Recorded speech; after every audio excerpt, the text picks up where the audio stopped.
ಮೇ ತಿಂಗಳು ಮುಗಿದು ಜೂನ್ ಆರಂಭವಾಗಿದೆ. ಆದರೆ ಮಳೆಯ ಮುನ್ಸೂಚನೆ ಇನ್ನೂ ಸಿಕ್ಕಿರಲಿಲ್ಲ. ರೈತರು ಬಿತ್ತನೆ ಮಾಡುವ ಸಮಯ ಬಂದಿದೆ. ಮಲೆನಾಡು ಕರಾವಳಿ ಪ್ರದೇಶಗಳಿಗೆ ಜೂನ್ ತಿಂಗಳು ಅತ್ಯಂತ ಮಹತ್ವವಾದದ್ದು. ಈ ತಿಂಗಳಲ್ಲಿ ಮಳೆ ಆರಂಭವಾಗಿ ಕೆಲಸ ಶುರುವಾದ್ರೆ ಸರಿಯಾದ ಸಮಯದಲ್ಲಿ ಬೆಳೆ ತೆಗೆಯಲು ಸೂಕ್ತವಾಗುತ್ತೆ. ಆದರೆ ಈವರೆಗೂ ಮಳೆ ಬಾರದೇ ಇದ್ದುದರಿಂದ ರೈತರನ್ನ ಚಿಂತೆಗೀಡು ಮಾಡಿತ್ತು. ಆದರೆ ಹವಾಮಾನ ಇಲಾಖೆ ಗುಡ್ ನ್ಯೂಸ್ ಕೊಟ್ಟಿದೆ. ಬಿಸಿಲಿನ ಬೇಗೆಯಿಂದ ಕಂಗೆಟ್ಟಿದ್ದ ಕರ್ನಾಟಕದ ಜನತೆಗೆ ಕೊನೆಗೂ ಮಳೆಯ ಸಿಹಿ ಸುದ್ದಿ ಸಿಕ್ಕಿದೆ. ಕಳೆದ ಕೆಲವು ವಾರಗಳಿಂದ ರಾಜ್ಯದ ಹಲವು ಜಿಲ್ಲೆಗಳಲ್ಲಿ ತಾಪಮಾನ ಏರಿಕೆಯಾಗಿತ್ತು. ಜನಜೀವನ ಅಸ್ತವ್ಯಸ್ತಗೊಂಡಿತ್ತು. ಆದರೆ ಇದೀಗ ಹವಾಮಾನ ಇಲಾಖೆಯ ಮುನ್ಸೂಚನೆ ಪ್ರಕಾರ ಜೂನ್ ಮೊದಲ ವಾರದಲ್ಲಿ ರಾಜ್ಯದ ವಿವಿಧ ಭಾಗಗಳಲ್ಲಿ ಮಳೆ ಚಟುವಟಿಕೆ ಹೆಚ್ಚಾಗಲಿದ್ದು ಕೆಲ ಜಿಲ್ಲೆಗಳಿಗೆ ಯೆಲ್ಲೋ ಅಲರ್ಟ್ ಅನ್ನ ಘೋಷಣೆ ಮಾಡಲಾಗಿದೆ. ಇದರ ಜೊತೆಗೆ ಬಹುನಿರೀಕ್ಷಿತ ನೈಋತ್ಯ ಮುಂಗಾರು ಕೂಡ ರಾಜ್ಯದತ್ತ ವೇಗವಾಗಿ ಮುನ್ನಡೆಯುತ್ತಿರುವುದು ರೈತರು ಸೇರಿದಂತೆ ಎಲ್ಲರಲ್ಲೂ ಸಂತಸವನ್ನ ಮೂಡಿಸಿದೆ. ಹಾಗಾದ್ರೆ ರಾಜ್ಯಕ್ಕೆ ಮುಂಗಾರು ಪ್ರವೇಶ ಯಾವಾಗ, ಯಾವ್ಯಾವ ಜಿಲ್ಲೆಗೆ ಯಾವ್ಯಾವ ಅಲರ್ಟ್ ಅನ್ನ ಕೊಡಲಾಗಿದೆ, ಒಂದು ಕಂಪ್ಲೀಟ್ ರಿಪೋರ್ಟ್ ಇಲ್ಲಿದೆ, ಬನ್ನಿ ನೋಡೋಣ. ರಾಜ್ಯದಲ್ಲಿ ಮಳೆ ಆರಂಭದ ಗುಡ್ ನ್ಯೂಸ್. ರಾಜ್ಯದಲ್ಲಿ ಮುಂಗಾರು ಪ್ರವೇಶಕ್ಕೆ ವೇದಿಕೆ ಸಿದ್ಧ. ಇನ್ನು ರಾಜ್ಯ ಕರಾವಳಿ, ಮಲೆನಾಡು ಹಾಗೂ ಉತ್ತರ ಒಳನಾಡಿನ ಕೆಲವು ಜಿಲ್ಲೆಗಳಲ್ಲಿ ಜೂನ್ 2ರಿಂದ ಜೂನ್ 6ರವರೆಗೆ ಗುಡುಗು ಸಿಡಿಲು ಮತ್ತು ಬಿರುಗಾಳಿ ಸಹಿತ ಮಳೆಯಾಗುವ ಸಾಧ್ಯತೆ ಇದೆ ಎಂದು ಹವಾಮಾನ ಇಲಾಖೆ ತಿಳಿಸಿದೆ. ಗಂಟೆಗೆ 40ರಿಂದ 60 ಕಿಲೋಮೀಟರ್ ವೇಗದಲ್ಲಿ ಗಾಳಿ ಬೀಸುವ ಸಾಧ್ಯತೆ ಇರುವುದರಿಂದ ಸಾರ್ವಜನಿಕರು ಎಚ್ಚರಿಕೆಯಿಂದ ಇರಬೇಕು ಅಂತ ಹೇಳಿ ಹವಾಮಾನ ಇಲಾಖೆ ಸೂಚನೆ ನೀಡಿದೆ. ರಾಜ್ಯದಲ್ಲಿ ಮುಂಗಾರು ಪ್ರವೇಶಕ್ಕೆ ಅನುಕೂಲಕರ ವಾತಾವರಣ ನಿರ್ಮಾಣವಾಗಿರುವುದರಿಂದ ಮುಂದಿನ ದಿನಗಳಲ್ಲಿ ಮಳೆ ಪ್ರಮಾಣ ಮತ್ತಷ್ಟು ಹೆಚ್ಚಾಗುವ ನಿರೀಕ್ಷೆ ಇದೆ. ಯೆಲ್ಲೋ ಅಲರ್ಟ್ ಘೋಷಿಸಲಾಗಿರುವ ಜಿಲ್ಲೆಗಳ ಪಟ್ಟಿಯಲ್ಲಿ ಕರಾವಳಿಯ ದಕ್ಷಿಣ ಕನ್ನಡ, ಉಡುಪಿ ಮತ್ತು ಉತ್ತರ ಕನ್ನಡ ಜಿಲ್ಲೆಗಳು ಸೇರಿವೆ. ಈ ಜಿಲ್ಲೆಗಳಲ್ಲಿ ಭಾರೀ ಮಳೆಯಾಗುವ ಸಾಧ್ಯತೆ ಇರುವುದರಿಂದ ಮೀನುಗಾರರು ಹಾಗೂ ಸಮುದ್ರ ತೀರ ಪ್ರದೇಶದ ನಿವಾಸಿಗಳು ಮುನ್ನೆಚ್ಚರಿಕೆ ವಹಿಸುವಂತೆ ಸೂಚಿಸಲಾಗಿದೆ. ಕರಾವಳಿ ಭಾಗದಲ್ಲಿ ಈಗಾಗಲೇ ಮೋಡ ಕವಿದ ವಾತಾವರಣ ನಿರ್ಮಾಣವಾಗಿದ್ದು ಮುಂಗಾರು ಪ್ರವೇಶಕ್ಕೆ ವೇದಿಕೆ ಸಿದ್ಧವಾಗ್ತಾ ಇದೆ. ಮಲೆನಾಡು ಕರಾವಳಿ ಪ್ರದೇಶಕ್ಕೆ ಉತ್ತಮ ಮಳೆ. ಹವಾಮಾನ ಇಲಾಖೆ ಕೊಟ್ಟ ಎಚ್ಚರಿಕೆ ಏನು? ಮಲೆನಾಡಿನ ಕೊಡಗು, ಶಿವಮೊಗ್ಗ, ಹಾಸನ ಹಾಗೂ ಚಿಕ್ಕಮಗಳೂರು ಜಿಲ್ಲೆಗಳಲ್ಲಿಯೂ ಉತ್ತಮ ಮಳೆ ನಿರೀಕ್ಷೆ ಇದೆ. ಕಳೆದ ಕೆಲವು ದಿನಗಳಿಂದ ಬಿಸಿಲಿನ ತಾಪಕ್ಕೆ ತತ್ತರಿಸಿದ್ದ ಈ ಭಾಗಗಳಿಗೆ ಮಳೆ ತಂಪು ನೀಡುವ ಸಾಧ್ಯತೆ ಇದೆ. ವಿಶೇಷವಾಗಿ ಕಾಫಿ ಹಾಗೂ ಮೆಣಸು ಬೆಳೆಗಾರರು ಮುಂಗಾರು ಆರಂಭಕ್ಕಾಗಿ ಕಾಯ್ತಾ ಇದ್ದು ಈ ಮಳೆ ಕೃಷಿ ಚಟುವಟಿಕೆಗಳಿಗೆ ಹೊಸ ಚೈತನ್ಯ ನೀಡಲಿದೆ. ಉತ್ತರ ಕರ್ನಾಟಕದ ಧಾರವಾಡ, ಗದಗ, ಹಾವೇರಿ ಮತ್ತು ಬೆಳಗಾವಿ ಜಿಲ್ಲೆಗಳಲ್ಲಿಯೂ ಗುಡುಗು ಸಿಡಿಲಿನೊಂದಿಗೆ ಮಳೆಯಾಗುವ ಮುನ್ಸೂಚನೆ ನೀಡಲಾಗಿದೆ. ಉತ್ತರ ಒಳನಾಡಿನ ಭಾಗಗಳಲ್ಲಿ ಬಿರುಗಾಳಿಯ ವೇಗ ಹೆಚ್ಚಿರಬಹುದಾದ ಕಾರಣ ಮರಗಳ ಕೆಳಗೆ ನಿಲ್ಲದಂತೆ ಹಾಗೂ ವಿದ್ಯುತ್ ಕಂಬಗಳ ಸಮೀಪ ಎಚ್ಚರಿಕೆ ವಹಿಸುವಂತೆ ಹವಾಮಾನ ಇಲಾಖೆ ಸಲಹೆಯನ್ನು ನೀಡಿದೆ. ಇದರ ಜೊತೆಗೆ ತುಮಕೂರು ಮತ್ತು ಚಿತ್ರದುರ್ಗ ಜಿಲ್ಲೆಗಳ ಕೆಲ ಭಾಗಗಳಲ್ಲಿಯೂ ಭಾರೀ ಮಳೆಯಾಗುವ ಸಾಧ್ಯತೆ ಇದೆ. ಆದರೆ ಈ ಮಳೆ ಜಿಲ್ಲೆಗಳಾದ್ಯಂತ ವ್ಯಾಪಕವಾಗದೆ ಒಂದೆರಡು ಪ್ರದೇಶಗಳಲ್ಲಿ ಮಾತ್ರ ಸೀಮಿತವಾಗುವ ಸಾಧ್ಯತೆ ಇದೆ ಎಂದು ಹವಾಮಾನ ತಜ್ಞರು ತಿಳಿಸಿದ್ದಾರೆ. ಆದರೂ ಮಳೆಯ ಪ್ರಭಾವದಿಂದ ತಾಪಮಾನದಲ್ಲಿ ಗಣನೀಯ ಇಳಿಕೆಯಾಗುವ ನಿರೀಕ್ಷೆ ಕೂಡ ಇದೆ. ಬೆಂಗಳೂರಿನಲ್ಲಿ ಮೋಡ ಕವಿದ ವಾತಾವರಣ.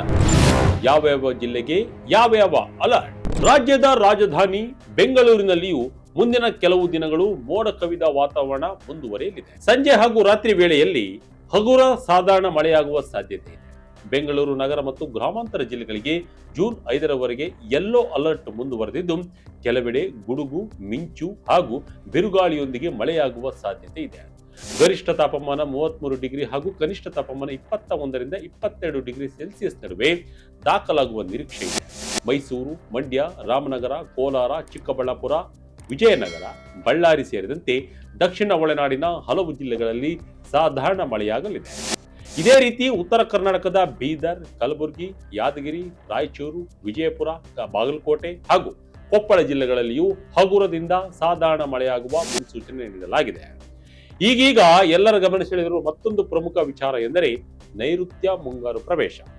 ಭಾರತೀಯ ಹವಾಮಾನ ಇಲಾಖೆ ನೀಡಿರುವ ಇತ್ತೀಚಿನ ಮಾಹಿತಿಯ ಪ್ರಕಾರ ಕೇರಳ ಮತ್ತು ತಮಿಳುನಾಡಿನ ಕೆಲವು ಭಾಗಗಳಿಗೆ ಜೂನ್ ಮೊದಲ ವಾರದಲ್ಲೇ ಮುಂಗಾರು ಪ್ರವೇಶಿಸಲು ಅನುಕೂಲಕರ ವಾತಾವರಣ ಈಗಾಗಲೇ ನಿರ್ಮಾಣವಾಗಿದೆ. ಅರಬ್ಬಿ ಸಮುದ್ರ ಮತ್ತು ಬಂಗಾಳ ಕೊಲ್ಲಿಯಲ್ಲಿನ ಹವಾಮಾನ ವ್ಯವಸ್ಥೆಗಳು ಮುಂಗಾರು ಚಟುವಟಿಕೆಗಳನ್ನ ಬಲಪಡಿಸ್ತಾ ಇದ್ದಾವೆ. ಮಳೆಯ ಮುನ್ಸೂಚನೆ ರೈತರಲ್ಲಿ ಮಂದಹಾಸ. ಗುಡುಗು ಸಿಡಿಲಿನೊಂದಿಗೆ ಅಬ್ಬರಿಸಲಿದೆ ವರುಣ. ಕೇರಳದಲ್ಲಿ ಮುಂಗಾರು ಪ್ರವೇಶಿಸಿದ ಬಳಿಕ ಸಾಮಾನ್ಯವಾಗಿ 2 ಅಥವಾ 3 ದಿನಗಳಲ್ಲಿ ಕರ್ನಾಟಕಕ್ಕೂ ಮುಂಗಾರು ಕಾಲಿಡುತ್ತೆ. ಹೀಗಾಗಿ ಜೂನ್ ಮೊದಲ ವಾರದ ಅಂತ್ಯದ ವೇಳೆಗೆ ಕರ್ನಾಟಕದ ಕರಾವಳಿ ಭಾಗಗಳಲ್ಲಿ ಅಧಿಕೃತವಾಗಿ ಮುಂಗಾರು ಆರಂಭವಾಗುವ ಸಾಧ್ಯತೆ ಇದೆ. ಆರಂಭಿಕ ದಿನಗಳಲ್ಲಿ ಮಳೆಯ ಅಬ್ಬರ ಕಡಿಮೆ ಇರಬಹುದಾದರೂ ಕೂಡ ಜೂನ್ ಮಧ್ಯಭಾಗದಿಂದ ಮಳೆ ಚಟುವಟಿಕೆ ವೇಗ ಪಡೆಯುವ ನಿರೀಕ್ಷೆ ಇದೆ.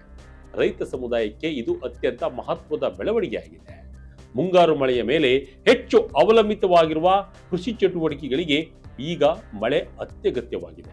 ಕಳೆದ ಕೆಲವು ತಿಂಗಳುಗಳಿಂದ ನೀರಿನ ಕೊರತೆ ಮತ್ತು ಬಿಸಿಲಿನ ತಾಪದಿಂದ ಸಂಕಷ್ಟ ಅನುಭವಿಸುತ್ತಿದ್ದ ರೈತರು ಇದೀಗ ಮಳೆಯ ನಿರೀಕ್ಷೆಯಲ್ಲಿ ಬೀಜ, ಗೊಬ್ಬರ ಹಾಗೂ ಭೂಮಿ ಸಿದ್ಧತೆ ಕಾರ್ಯದಲ್ಲಿ ತೊಡಗಿದ್ದಾರೆ. ಹವಾಮಾನ ತಜ್ಞರ ಪ್ರಕಾರ ಈ ಬಾರಿ ಮುಂಗಾರು ಸಾಮಾನ್ಯ ಮಟ್ಟದಲ್ಲಿ ಅಥವಾ ಅದಕ್ಕಿಂತ ಉತ್ತಮ ಪ್ರಮಾಣದಲ್ಲಿ ಸುರಿಯುವ ಸಾಧ್ಯತೆ ಇದೆ. ಈಗಾಗಲೇ ರಾಜ್ಯದ ಹಲವು ಜಲಾಶಯಗಳ ನೀರಿನ ಮಟ್ಟ ಕುಸಿದಿದ್ದು ಮುಂಗಾರು ಬೆಳೆ ಜಲಾಶಯಗಳಿಗೆ ಜೀವ ತುಂಬುವ ನಿರೀಕ್ಷೆ ಇದೆ. ಜೊತೆಗೆ ಕುಡಿಯುವ ನೀರಿನ ಸಮಸ್ಯೆ ಎದುರಿಸುತ್ತಿರುವ ಅನೇಕ ನಗರ ಹಾಗೂ ಗ್ರಾಮೀಣ ಪ್ರದೇಶಗಳಿಗೂ ಇದು ನಿರಾಳತೆಯನ್ನ ನೀಡಲಿದೆ. ಆದರೆ ಮಳೆಯ ಜೊತೆ ಕೆಲ ಮುನ್ನೆಚ್ಚರಿಕಾ ಕ್ರಮಗಳು ಅತ್ಯಗತ್ಯ. ಗುಡುಗು ಸಿಡಿಲಿನ ಸಂದರ್ಭದಲ್ಲಿ ತೆರೆದ ಮೈದಾನದಲ್ಲಿ ನಿಲ್ಲಬಾರದು. ದೊಡ್ಡ ಮರಗಳ ಕೆಳಗೆ ಆಶ್ರಯ ಪಡೆಯುವುದನ್ನ ತಪ್ಪಿಸಬೇಕು. ಬಿರುಗಾಳಿಯ ಸಮಯದಲ್ಲಿ ವಿದ್ಯುತ್ ಕಂಬಗಳು, ಹಳೆಯ ಕಟ್ಟಡಗಳು ಮತ್ತು ಅಪಾಯಕಾರಿ ಸ್ಥಳಗಳಿಂದ ದೂರವಿರುವುದು ಒಳಿತು. ವಾಹನ ಸವಾರರು ಕೂಡ ಮಳೆಯ ಸಂದರ್ಭದಲ್ಲಿ ಎಚ್ಚರಿಕೆಯಿಂದ ಸಂಚಾರವನ್ನ ಮಾಡಬೇಕಾಗಿದೆ.